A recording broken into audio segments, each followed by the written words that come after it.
Tentang sebagaimana tradisi kita dari dulu sampai sekarang, bahwa kita sebagai ahli sunnah wal jamaah, ketika ada orang yang meninggal dunia, kita sudah tradisi dari dulu ada acara tahlil, baik tahlil 3 hari, 7 hari, 40 hari, sekarang 100 hari, nanti haul, nanti 1000 hari.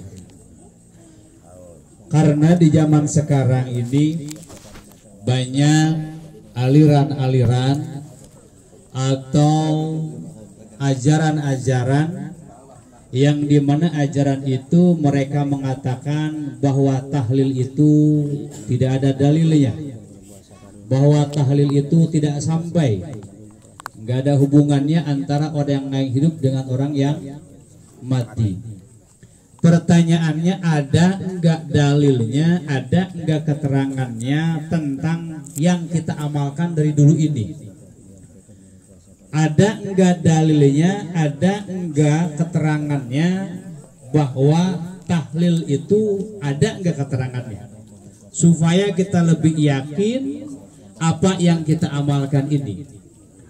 Maka Rasulullah Shallallahu Alaihi Wasallam mengatakan dalam hadisnya, beliau mengatakan, irhamu mautakum bisodakoh, fa illam takdiru fa bi ayatin min ayatillah, wa illam takdiru fad'uhum bil maghfirah faqad wa'adakumul ijabah.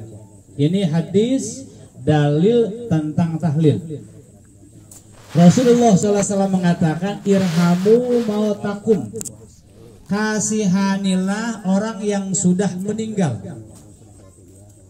Jadi kita harus saling mengasihi, itu bukan sesama yang masih hidup saja.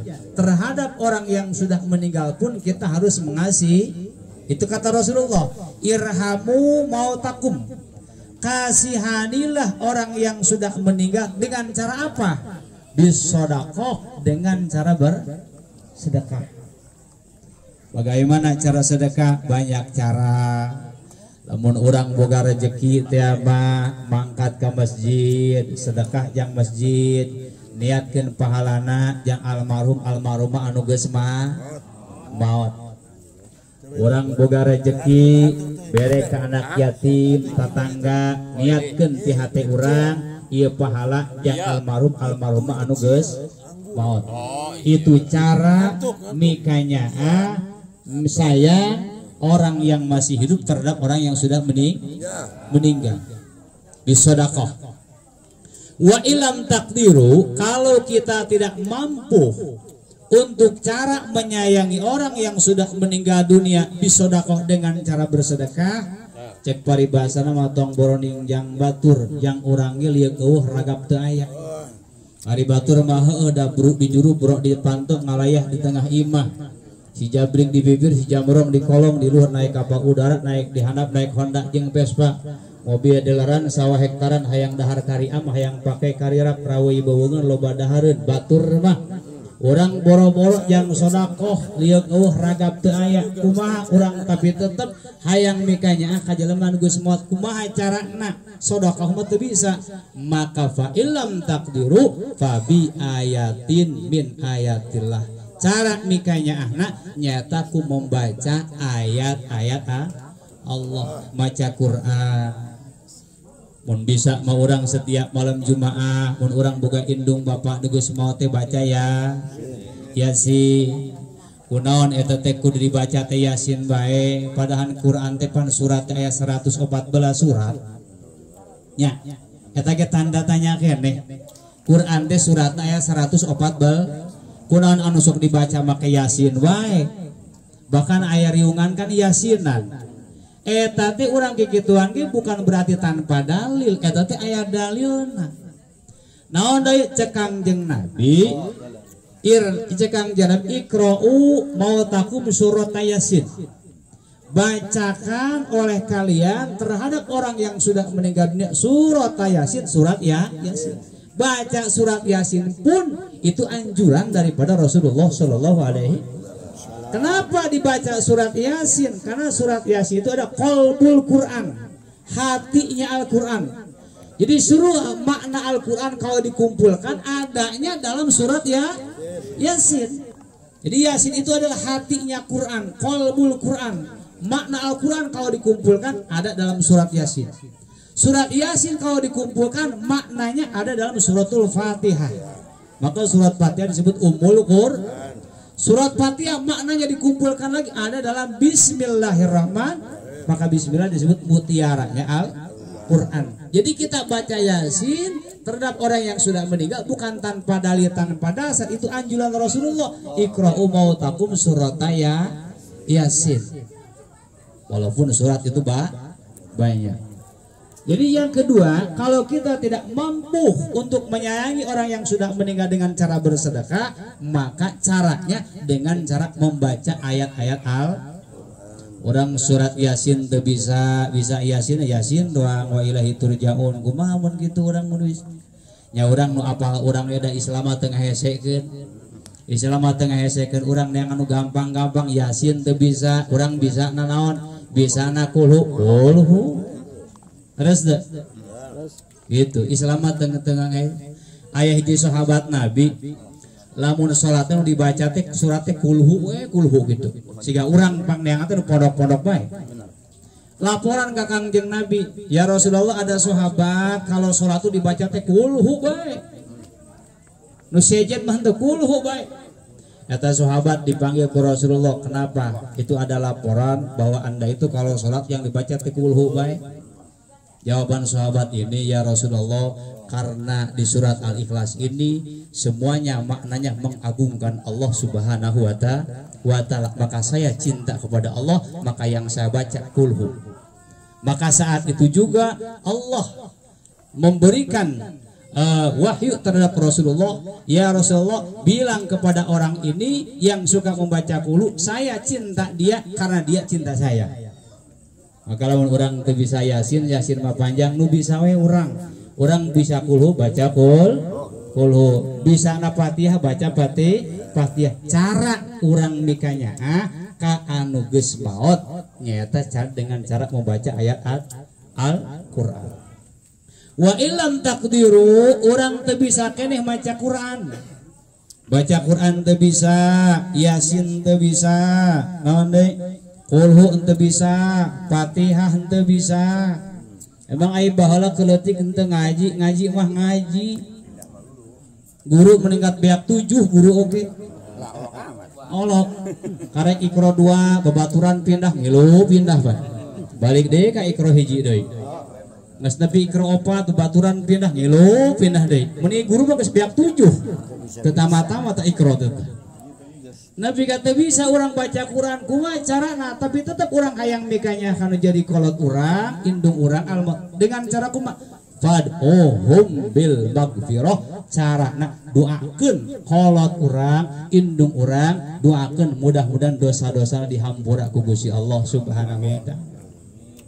Ngadoa mah teu kudu ku bahasa Arab bahasa Sunda geuning penting pada Allah mangartieun ku Sunda we ya Allah wing teu maca Yasin teu bisa maca Quran teu bisa, sodako kos batur apalagi ya Allah, tapi intinya akan jadi indung jeung bapa teh ya Allah, mudah-mudahan indung bapa sing dihampura segala dosana. Ta eta kitu. Cara mikanya jelema anu hirup ka jelema anu geus. Faqad wa'adakumul ijabah, pasti ku Gusti Allah diijabah. Kembali karena masalah tahlil. Hadis anu tadi kumpul di tahlil aya kabeh. Sedekah ayat alhamdulillah ya pakadus berkah wing di mah hawa anggur dia mah aya ya anggur teuing diberkatan pamohana mah teu nyaho berkah tingali ngalio ka tukang beas kieu lobana alhamdulillah ieu teh alhamdulillah atoheun bapa warasan teh duh atoheun di alam kubur teh boga anak teh ternyata geuningan inget ka kolot. Karena geus maot mah orang rek dibalikeun rek dikumaha ge da moal protes. Jelema geus maot rek ditahlilkeun rek henteu moal protes.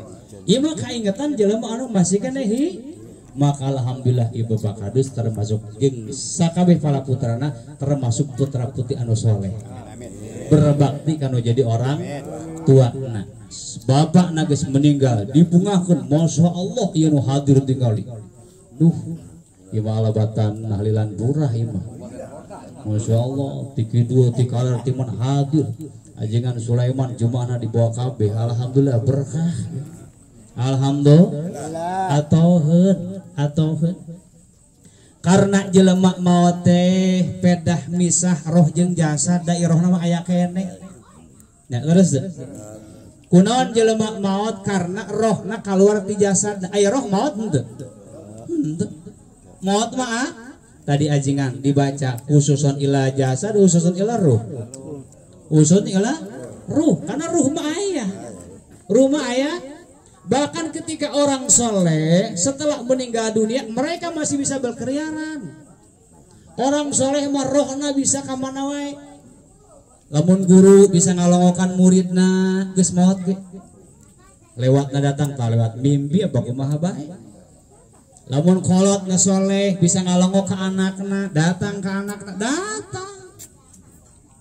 Loh orang soleh itu bebas berkeliaran kemana-mana. Mana-mana yang jelas nanti setiap malam nisfu Sa'ban hadir sakedeung deui malam nisfu Sa'ban malam lebaran Idul Fitri hadir qolat urang malam Idul Adha hadir malam Jumat hadir aya maka karena cek tadi disebut maot teh karena roh misah tina jasad aya roh nama tetap aya maka masih bisa dikiriman ku urang rohna Fatihana pahalana segala rupa itu keyakinan kita sebagai ahli sunnah wal jamaah.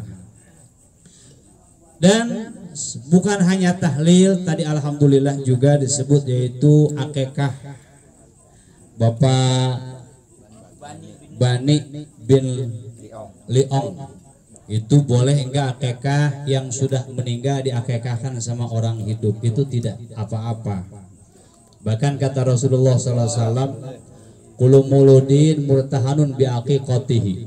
Setiap bayi yang lahir itu tergadaikan terhadap akikahnya. Jadi kalau ada bayi lahir can di akikahan sarua jeung boga motor can aya BPKB-an. Ya.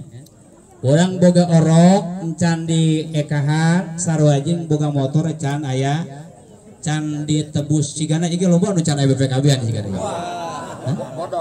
Bodong. Hah? Benar itu? Motor digadekeun gitu. Sunnah ekah iraha, sunnah ekah itu ketika usia 7 hari. Bayi lahir 7 hari sunnah di ngaranan, sunnah di ekahan. Can aya rezekina 7 hari usia 40 hari sakalian nurunkeun budak naikkeun bapak. 40 poe encan aya rezeki keneh usia 2 tahun usia menyusui sampai usia 2 tahun can aya rezeki keneh sampai usia balik lamun awewe 9 tahun lamun lalaki 15 geus balik can aya rezeki keneh maka lepas tanggung jawab orang tua masing-masing lah mun geus balik lepas tanggung jawab orang masing-masing maka lamun urang aya can dikehan geus lain tanggung jawab orang tua tanggung jawab orang masing. Maka orang tanya ke kolat orang bah bahwa lawing dekahan teu bah abu urasi aing gencar tah lamun kitu berarti urang ngekahan sorangan lamun lalaki 2 domba nak lamun awe hiji ngan lamun lalaki menang teh hiji-hiji menang tahun ayeuna hiji tahun hareup aya kitu kudu diimah we teu kudu diimah ke lamun aya acara maulid di ajengan urang guru orang aya maulid pikeun domana doang di pamil aya maulid pikeun domana doang dutkeun akikah kolot urang gitu itu lebih ringan. Alhamdulillah hadirin yang saya hormati dan mudah-mudahan Allah muliakan itulah yang dapat saya sampaikan. Mohon maaf atas segala kekurangan. Ditutup dengan wabillahi taufiq wal hidayah. Assalamualaikum warahmatullahi wabarakatuh.